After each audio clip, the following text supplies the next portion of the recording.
ਕਿ ਸ਼੍ਰੀ ਰਾਮਚੰਦਰ ਜੀ ਦੇ ਅਵਤਾਰ ਬਾਰੇ ਸ਼੍ਰੀ ਗੁਰੂ ਗੋਬਿੰਦ ਸਿੰਘ जी ने दसम ग्रंथ ਵਿੱਚ ਕੀ ਕੁਝ ਲਿਖਿਆ सुन के जरा।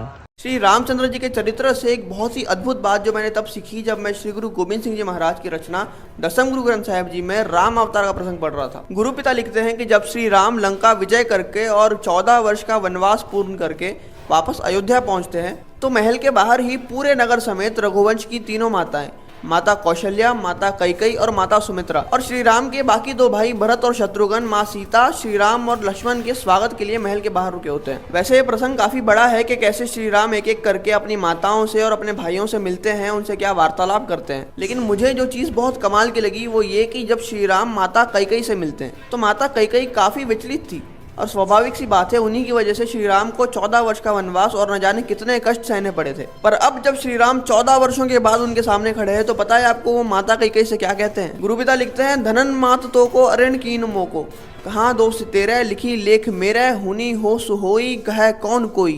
इतने दुख, इतने संघर्ष, इतने त्याग, इतने युद्धों के बाद जिनकी वजह से ये युद्ध लड़ने पड़े, जिनकी वजह से ये त्याग करने पड़े, उस माता को श्री राम कहते हैं कि हे माता तू धन्य है। धनन मात तो को अऋण कीन मोको, मतलब आपकी वजह से मैं ऋण मुक्त हो गया। वो सारे कर्तव्य जो मेरे जीवन के थे मैं उन्हें पूर्ण कर पाया हूँ। और फिर कहते हैं, कहाँ दोष तेरे लिखी लेख मेरे, हुनी हो सुहोई कह कौन कोई, मतलब हे माता इसमें आपका कोई दोष नहीं है। मैंने जो कुछ भी सहा वो मेरे भाग्य का था, जो हुआ वो होना ही था और इसे कोई नहीं बदल सकता। ये है मर्यादा पुरुषोत्तम की पहचान, वो उदारता, करुणा, स्नेह, सम्मान। और मुझे अफसोस है इस बात का कि आज हम उन्हीं का नाम लेकर उन्हीं के आदर्शों के बिल्कुल विपरीत चल रहे हैं। और हमें फिर से ये समझना होगा कि हमें हमारे आदर्शों को सिर्फ पूजने की नहीं, उनके जैसा बनने की जरूरत है। उनके बराबर ना सही, लेकिन किंचित मात्र भी अगर राम हमारे मन और जीवन में उतर जाए ना, तो राम राज्य का एक अटल और खालस समाज वास्तविकता में स्थापित हो सकता है।